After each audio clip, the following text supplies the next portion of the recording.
So I'm welcoming you as we are about to resume the cross-examination of the witness. And we're going to go straight into that space now for cross-examination. I'm going to invite, firstly, let me check if Mr. Ndo, can you hear us? Yes, I can, Chairperson. Thank you. Thank you, Mr. Ndo. Can you hear us, Advocate Mpofu? Yes, thank you, Chairperson. I now hand over to you. Thank you. To begin the cross-examination. Thank you, Chair. Good afternoon, Mr. Ndo. Afternoon, Advocate Mpofu. How are you this afternoon? I'm okay, yourself? I'm fine, thanks. Yeah. Okay, I don't think we're going to be very long. I'm just going to deal with, because most of the evidence that was led, including the contents of your Audi letter and your workload and all that, is not relevant to what is before this committee. So I'll try and focus on the issues that are of relevance to the committee, and if necessary, we'll also deal with issues of credibility. Do you understand that? I do. Thank you, sir. And in so doing, we'll attempt to protect your rights as much as possible. And if you feel uncomfortable, please do indicate so. Okay? I will. Thank you. All right. Now, let's start with you served, according to you, you served from 1999 at the BP's office, correct? Correct. And you resigned when? I submitted my resignation letter on 1 November 2018. 1 November 2018. That would be about 7 months or so after the release of the Friday Dairy report, correct? Correct? Yeah. Yeah, it was released in February. In February, yes. Yes. All right. Now, let's just start with the issue of the 7-9 notices, because you start your affidavit by explaining to the committee what those notices entail. Now, with your experience, I think you might be of help, because I think it's one of the gray areas which have kind of eluded some of the witnesses. Maybe I'm going to do it like this, Mr. Ndo. Firstly, to try and locate the importance of a 7-9 notice, or rather of that section. I'll do it by a kind of comparative method. So let's start with your Audi notice. You effectively abandoned ship, at least in the eyes of the public protector, in the hour of need, right? This is now when she was right into the final hours of the intended release of the report, correct? That's not correct, Advocate Mpofu. Okay. It was, I'll try it from another angle. It was indicated to you, as you said, by Ms. Mutsitsi around the period end of January, beginning of February, that the public protector intended to release the report shortly, correct? I don't recall that, Advocate Mpofu. Okay, well, your That evidence. was not my evidence. My evidence, yes, my evidence, Advocate Mpofu, was to say on the 6th Yeah. of February. Yes, that's the beginning of February. That's the same thing. Okay. Okay, on the 6th of February, you were told that the PP wanted to release the report shortly, correct? Yes, correct. Yes. And on the 8th of February, you had you went AWOL, you disappeared. I did not disappear, Advocate Mpofu. I had applied for leave that was approved with very good reason. Okay. But okay, let me maybe disappear is a strong word there. It You is. were not there at that hour of need, correct? Yes, I was on approved leave. Yes. And the public protector basically did not know where you were. You did not tell her beforehand when she said you must be here. You didn't say, well, I'm not going to be there because I'm on approved leave, correct? Correct, but I informed Mr. Mtupi to go in and assist with the finalization. Yes. Mr. Ndo, that's why I was saying from the point of view of the public protector, I'm going to come to your reasons why you were not there. I'm saying just try for a minute to put yourself in the shoes of the public protector, okay? Okay? Yes. Yeah. So you're the public protector. You are in charge of this investigation for all intents and purposes, you being Mr. Ndo, correct? Yes. Yes.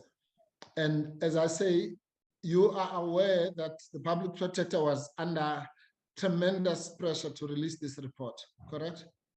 Yes. You are aware that she was being threatened with legal action by the DA and all sorts of like-minded organizations, correct? Yes, I was. And you are aware that she had made undertakings in the Free State legislature that the report would be released as soon as possible, correct? I don't think I was part of that. You were not aware. delegation. Okay, Yes. that's fine. I think, yeah, Mr. Samuel was more aware of that, I suppose, because he was based in the Free State. Yeah. But anyway, you were just aware of the tremendous pressure from whatever quarters for this report to come out, correct? Yes, and that is why I applied for leave for 2 days only. Yes, and you were aware that the report had been basically was 4 years, 3 years or 4 years late. By the time the previous public protector left, it had been basically unconcluded for a period of about 4 years, 3 to 4 years, correct? Yes, correct. Yeah. And that the current public protector inherited this problem and was doing her best to deliver on it, correct? Yes, correct. Yes. Now, that's what, against that background, I'm saying, then when you are told that this matter is now has reached a critical point and the public protector wants to release the report, how would you feel if your lead investigator, the person who's responsible for this, is nowhere to be found and you don't know where they are, basically? My first point of call, Advocate Mpofu, would have been to ask the CEO, the acting CEO, to whom I report. And for me, to be honest, 2 days is not a long period. It could have waited for Monday and Tuesday when I was back in the office.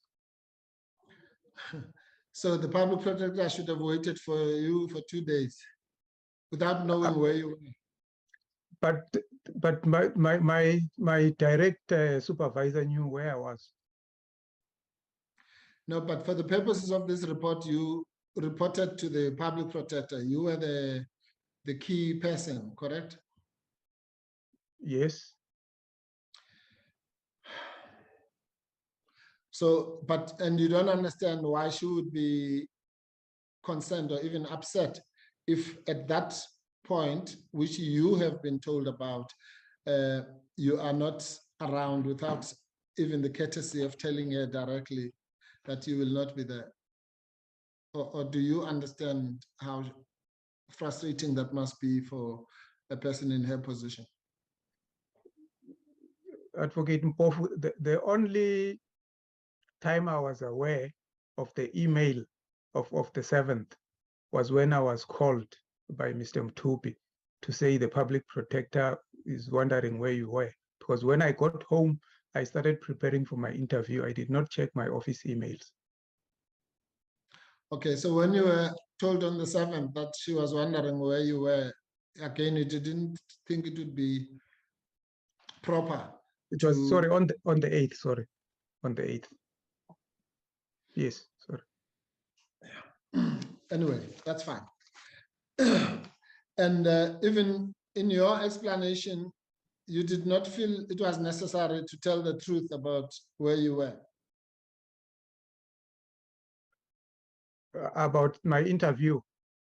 No, and I'll tell you why. I've had experiences in the past where if you go to an interview and you're not successful, some of the people that you report to take it very personally. That is the reason that I felt I did not have to divulge that.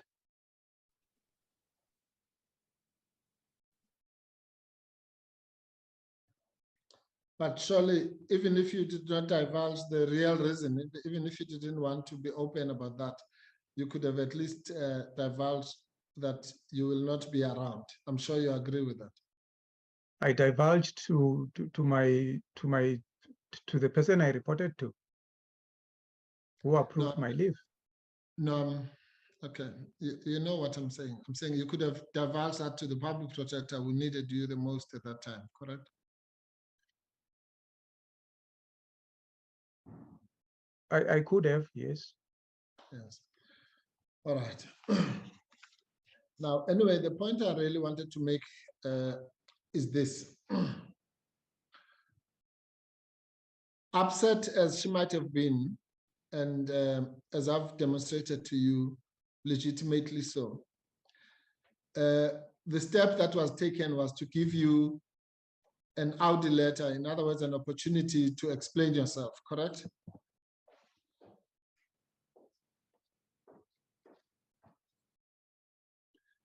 Correct?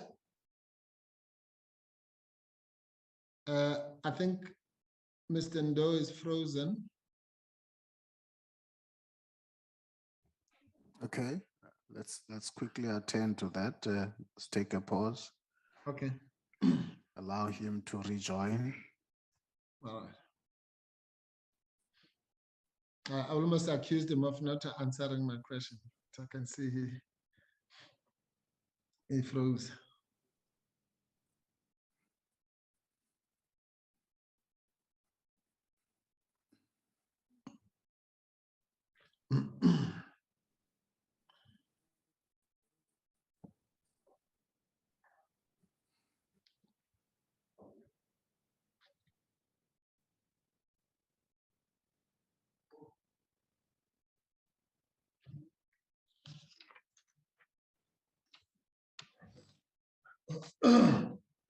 Oops. I didn't really.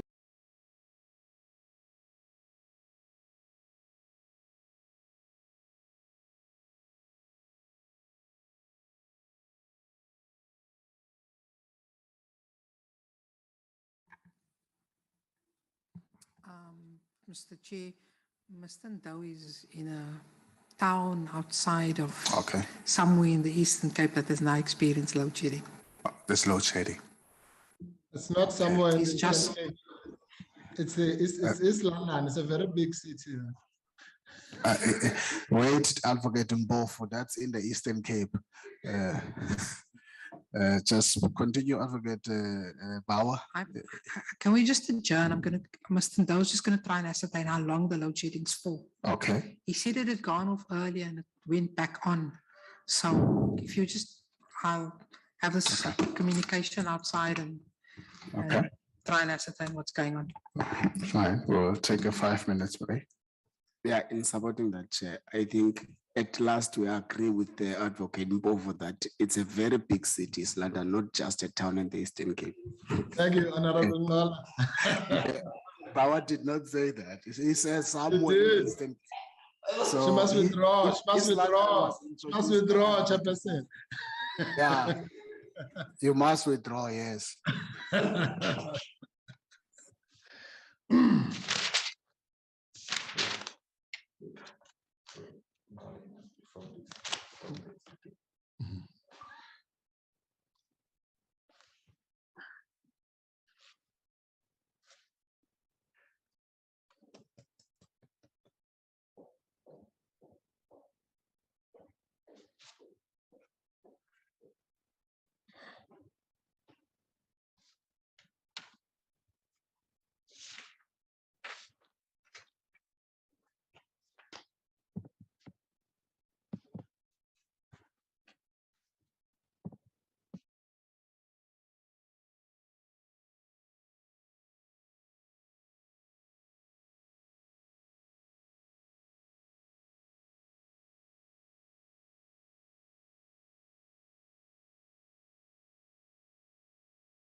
Chair, it just came back on. Are you back? Yes, yes, Chairperson. We told you had load shedding. It just went off. Yes, it happened at 5 to 2. Then it went back. It came back on. Now it's back on again. Not sure what's happening. Yeah, it's not load shedding. It's never quick like that. Must be something else. Thank you, but we're happy to have you back. Okay, Chairperson. Advocate Mpofu. Thank you, Chairperson. Welcome back, Mr. Ndo. Yeah. Thank you. Sorry, yeah, we broke off where I was saying to you, I was taking a different perspective on this issue of your so-called Audi letter, which is this. Irrespective of however upset or upsetting your conduct was, the step that was taken was in the interest of fairness to give you a chance to explain yourself, correct? Yes, correct. And you did that in your view adequately in detail, correct? I did, yes, correct. And as a result of that, the matter was put to bed, correct? Correct. You were never charged or implicated in wrongdoing because of your explanation, correct? Correct. Right. Now, I want to juxtapose that just to explain something to you, which is at the core of this issue of Friede. Now, let's look at that as against the purpose of a Section 7.9 notice. You would agree that a Section 7.9 notice is also an Audi letter, so to speak, correct? Correct. In other words, it is intended to give the alleged wrongdoer an opportunity to explain himself or herself like you were given that opportunity, correct? Correct. And if that explanation is deemed to be adequate, such as the one you gave about your alleged abscondment, then it would be unfair to proceed with a negative finding, just as it would have been unfair to put you under disciplinary steps when you have given an explanation, correct? Correct. Right. Now, the entire hullabaloo around this report is really, in essence, the fact that the Section 7.9 notices, which were issued in June, July 2017, had, among other things, the effect of explaining all the gray areas that had been identified, let's say, in the April report, correct? I don't understand your question about gray areas. Okay, let's start it afresh. In the April report of Advocate Cilliers, there had been some adverse findings regarding the HOD and or some of the political principles as well, correct? I do not recall with respect to the April report, because my recollection is that when it came out, I was actually out of the office. Okay, no, fair enough. But surely, having been at some stage the lead investigator in this, you were able to go back in time and get a historical perspective, probably dating back to the Advocate Madonsela times. Were you not? The way we used to work, Advocate Mpofu, is to work with the latest report. I see. You did not go back in time to try and situate that latest report. No, because reports go through a lot of iterations in the office. Okay. So you were not aware that at some stage the premier, for example, had been implicated? Not to my knowledge, no. But surely you must know that it follows, isn't it, that Section 7.9 notices are only given to implicated parties? Yes. Yeah. So that's why I'm saying, even if you might not have known whether it's the April or the May or whatever, but you should have known that it must mean that at some stage the person was implicated. Otherwise, why would they be given a Section 7.9 notice? Perhaps it might be that the remedial action would have to be by the premier himself, because there was an understanding that the HOD in the Free State did not report to MEC. the MEC. Yes, that might actually explain that. Yes, yeah, but surely okay. Let's go to section 7.9. That's why I wanted you to help us here. I'll read it out to you quickly, okay? Yes, yes.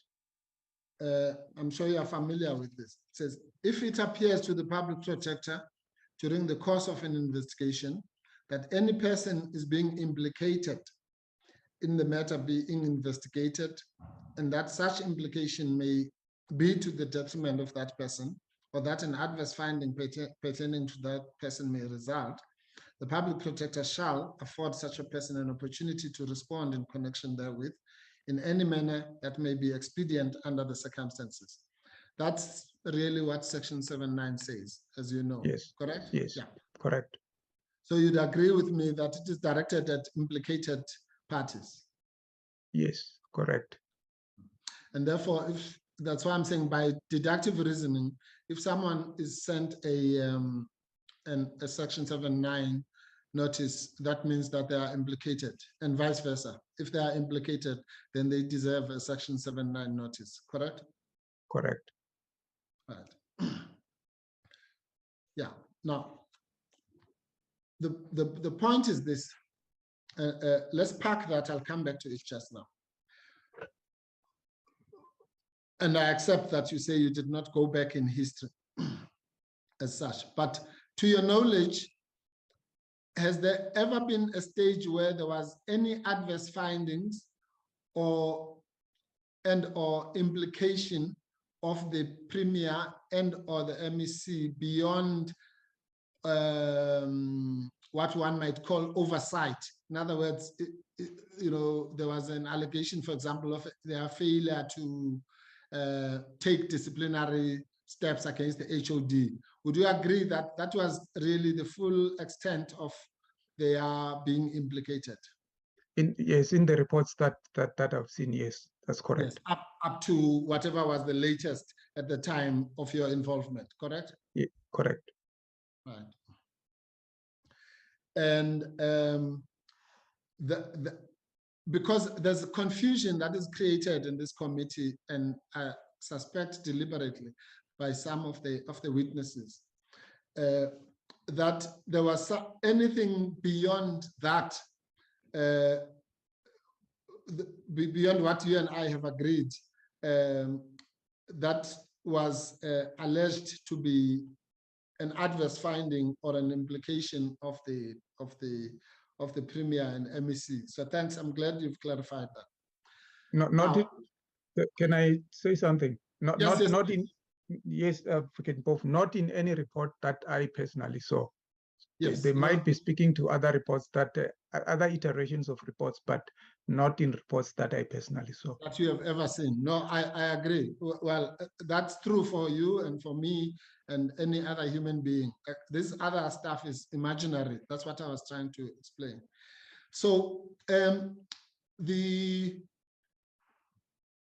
what I'm then getting at, oh, by the way, now that you've just correctly assisted us to say in no report that you've ever seen, there's another phantom report that was created.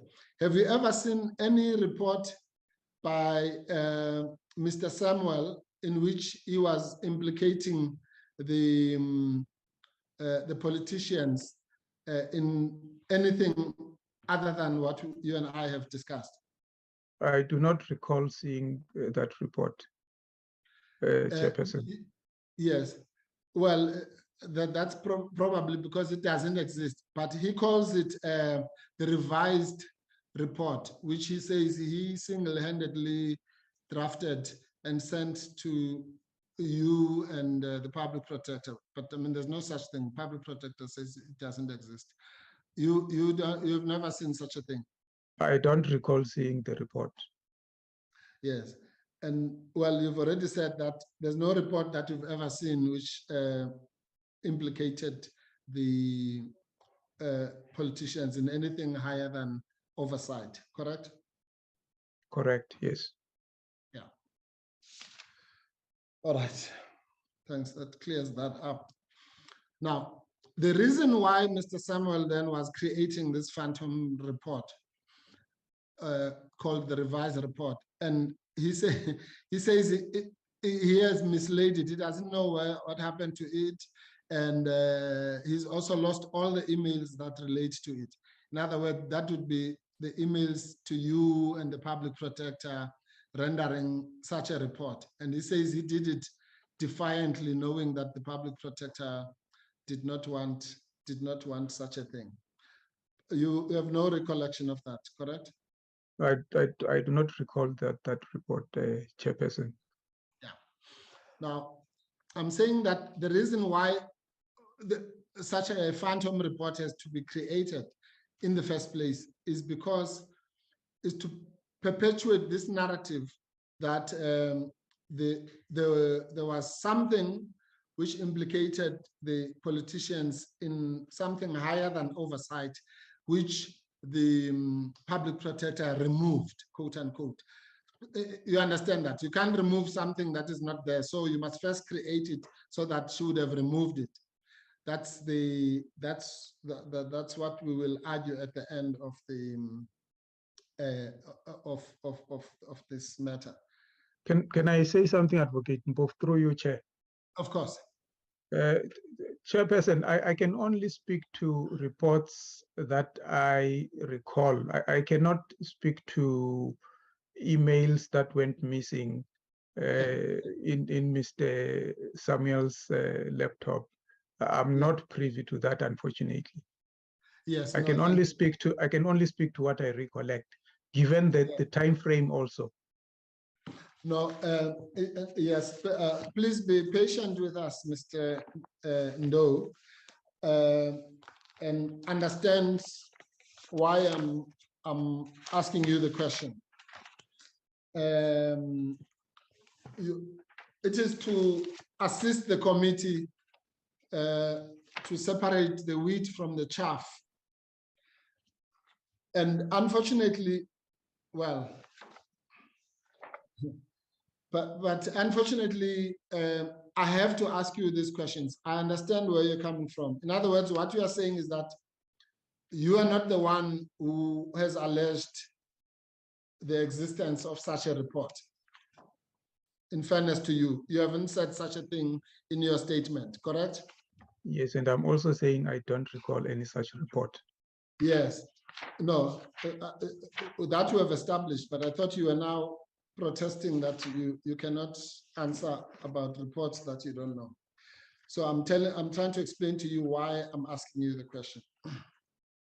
I'm asking you the question because Mr. Samuel puts you in the center of this, what I call this phantom report. Okay? And I have to, so therefore I have no choice but to ask you the question. I'm just giving you the background so that you understand and you can bear with me. Mr. Samuel alleges that the people to whom he gave this so-called report, which we say is non-existent, are you and the public protector. Do you understand that? I understand what you're saying, yes. Yes. Now, the public protector will say that that is just fiction. There was no such report, and we've already put that to Mr. Samuel. You understand that? I understand what you're saying, yes. Yes. But now, if I don't ask you about it, then the committee will say, well, maybe the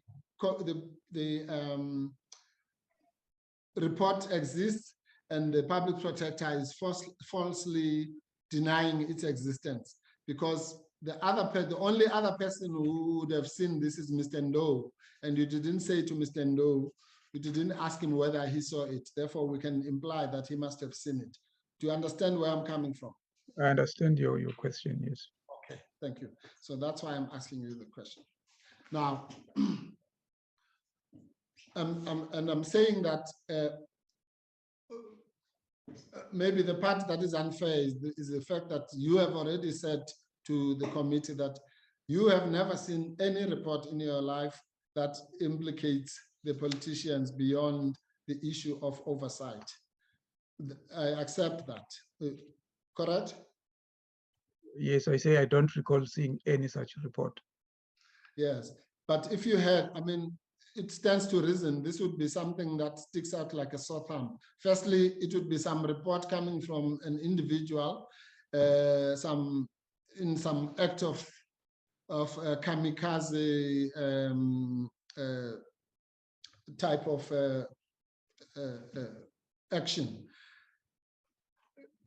which just like a shot from the blue. You wouldn't forget such a thing. I mean, if there were teams, there were investigators and so on, and then suddenly there would have been some report, hard-hitting report from somewhere that has completely new parameters and goes even beyond the complaints of the complainants. You wouldn't forget such a momentous occasion, would you? We are entering the realm of speculation, Advocate Mpofu. I think Yes. I've answered to say I don't recall any such report. No, Mr. Ndo, please, you know, your job is just to answer the question. If you don't know the answer, say you don't know the answer. Don't give us editorials, okay? I'm saying to you, if such an unusual occurrence had occurred in the midst of this, and you had received and I don't want to repeat myself, so a bolt from the blue of a kind of report from an individual, you would recall such a thing, correct? Because you either would have taken it, throw it away, or do something about it. You wouldn't forget such a big occasion, correct? I would recall, yes. Thank you very much. Okay. Now,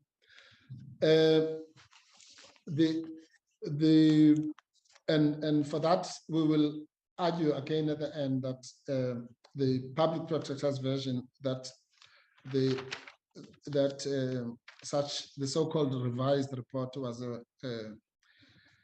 a product of Mr. Samuel's imagination is the only reasonable conclusion. Anyway, back to what we were discussing. I'm saying that now the public protector's version will be that the premier, let's start with the premier, indeed gave a detailed explanation in respect of the oversight implication which was directed to him. And my understanding is that at some stage you saw the response. You must have, because you were asked to write a follow-up letter, correct?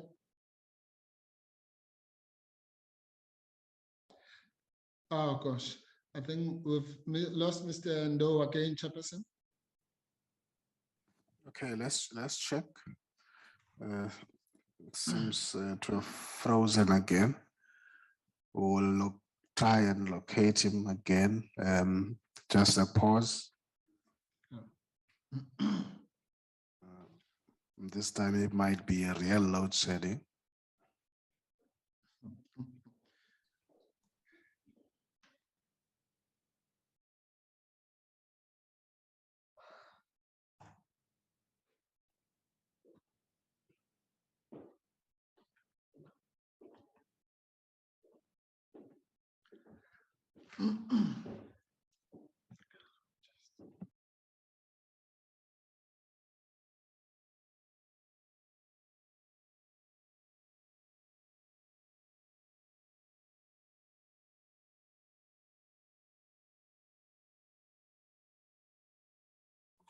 We've ascertained that it's not on a load shedding schedule, so he's going to just wait it out and see if it goes back on. Thank you, Advocate Bauer. And he's not in East London. You're providing too much information. This is withdrawing earlier accusation.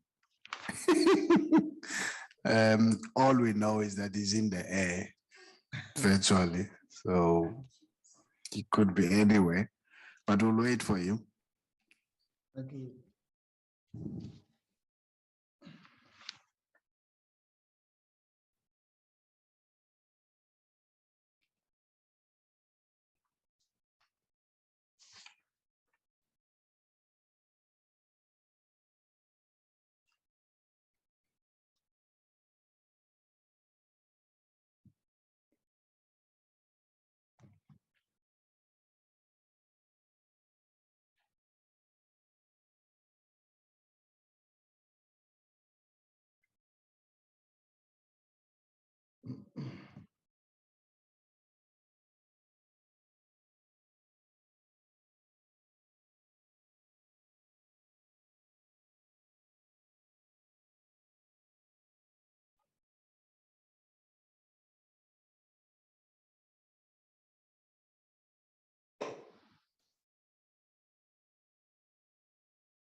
So the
Are you winning?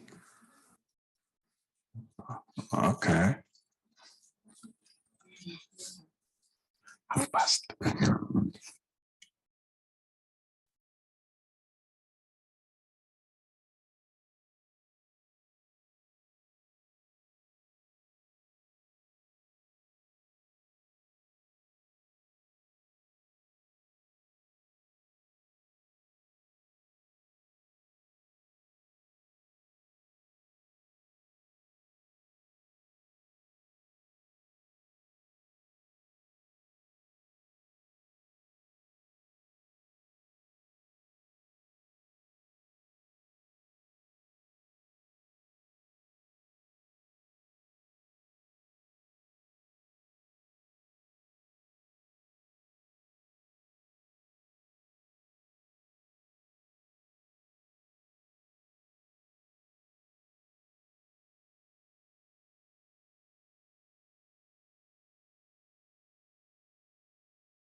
Maybe colleagues, whilst we're waiting,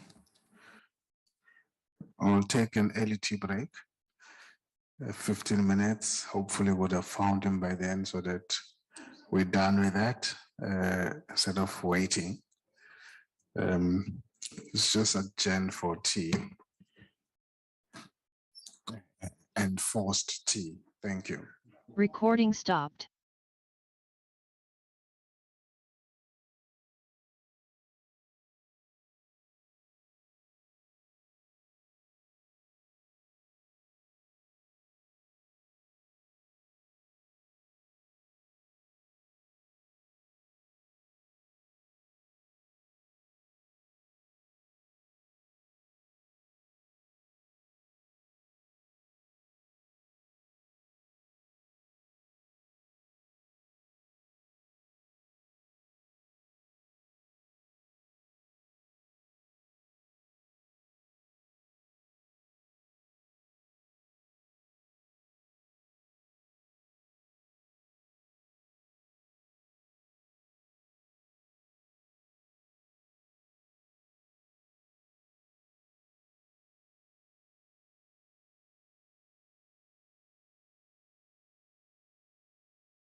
Okay, can we Recording in progress. regather your attention? Honorable members and colleagues and everybody else.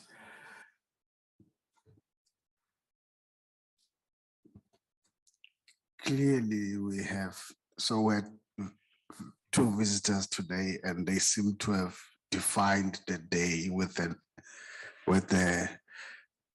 on and off kind of day.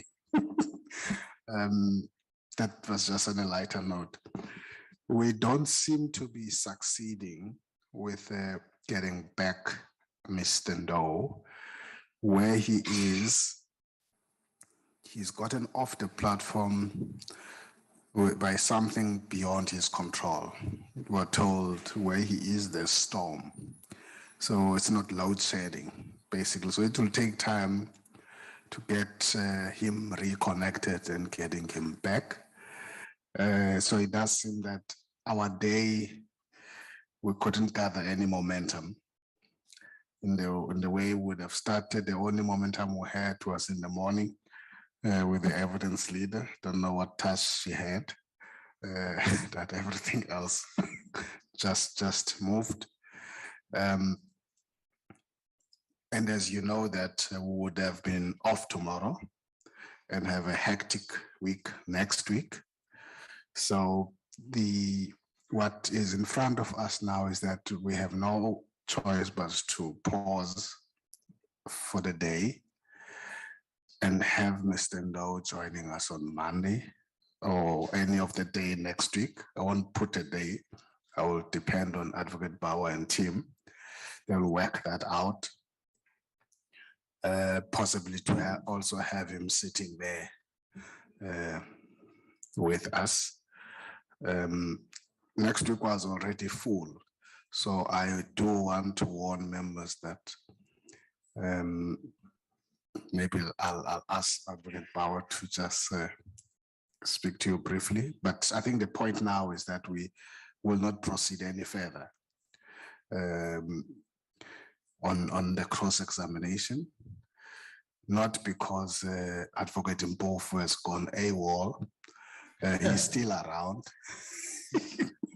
Chairperson. Izinto zabantu ezi, Chairperson. Thank you. So, honorable members, that's what we're putting on the table. That I think we're going to have to adjourn. But before that, Advocate Bauer, if there's anything you want to say. I think what we'll do is we have Ms. Basani Baloyi scheduled for Monday, and due to work commitments, we would not like to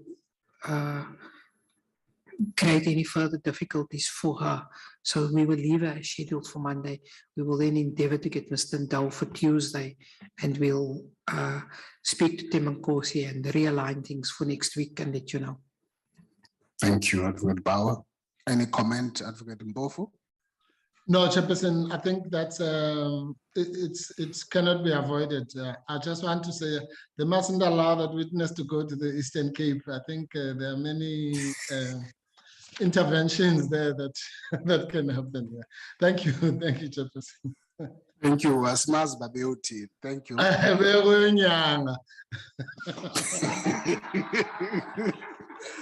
Okay, thank you, Advocate Mpofu. No, let's thank everybody and sincerely apologize to everybody else who would have been inconvenienced by our on and off today. As you can hear, it's just something beyond our control. I would have loved to have completed everything that was meant to be done today. So thank you very much. The meeting is adjourned. Thank you. Thank you. Recording stopped.